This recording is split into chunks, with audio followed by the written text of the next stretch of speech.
point here that he must or they must understand is that, they are looking at that particular law from a very limited kind of senses that they possess. Yeah, Allah Azza wa Jalla has given us those senses, and we're not able to look at that particular law. Some of them are not able to look at that law with the correct ability, with the right senses, and they're not able to completely comprehend what the law is actually saying. For which is perhaps why they might feel that the law looks a little bit, flawed, or looks a little bit incompatible.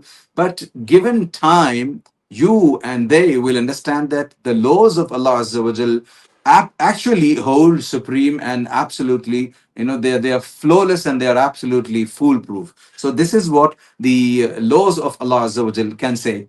For instance, now when you look at the very Quran, yeah, when anyone from outside of the fold of Islam looks at the very Quran, Allah Azza wa Jal challenges them.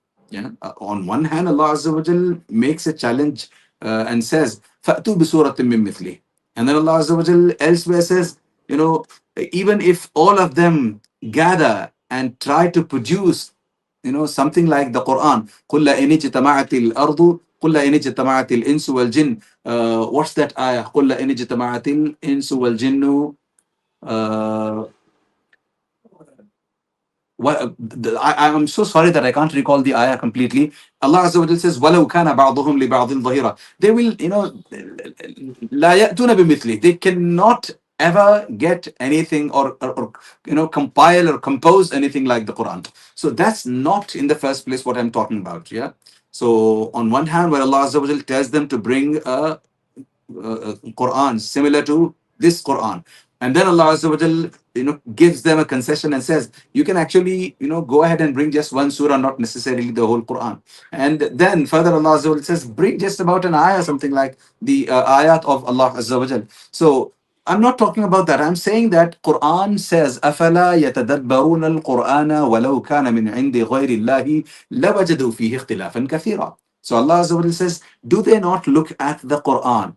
If it were, if the Quran were not from Allah Azza wa Jal, and if it were from someone others, or someone other than Allah Azza wa Jal, لَوَجَدُوا فِيهِ اخْتِلَافًا كَثِيرًا. They would have found a lot of contradiction in that Quran, in this manuscript. They would have found a lot of contradiction. So likewise, when you look at anything in the Quran, or for that matter, when you look at the very revelation that was sent, not just the Quran, in fact, from times of the first prophet Nuh alayhi salam, Allah Azza wa Jal talks about it, in Surah Ash-Shura. شَرَعَ لَكُم مِّنَ الدِّينِ مَا وَصَّى بِهِ نُوحًا وَالَّذِي أَوْحَيْنَا إِلَيْكَ وَمَا وَصَّيْنَا بِهِ إِبْرَاهِيمَ وَمُوسَى وَعِيسَى أَنْ أَقِيمُوا الدِّينَ وَلَا تَتَفَرَّقُوا فِيهِ.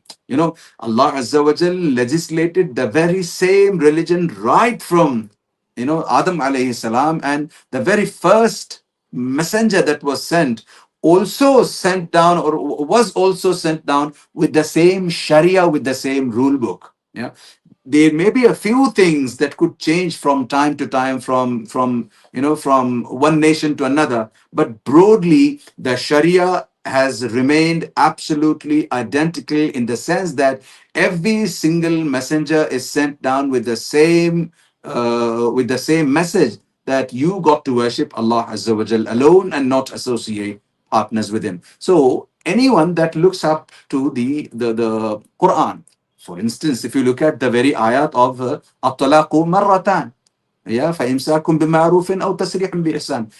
If anyone just looks at how the matters pertaining to divorce are handled by Allah Azza wa Jal in the Quran, you would automatically submit to Allah Azza wa Jal, inevitably. And you would find that the law of the talaq, divorce, is so very, compassionate, and also it keeps in mind, so many different angles, and keeps in check so many different things.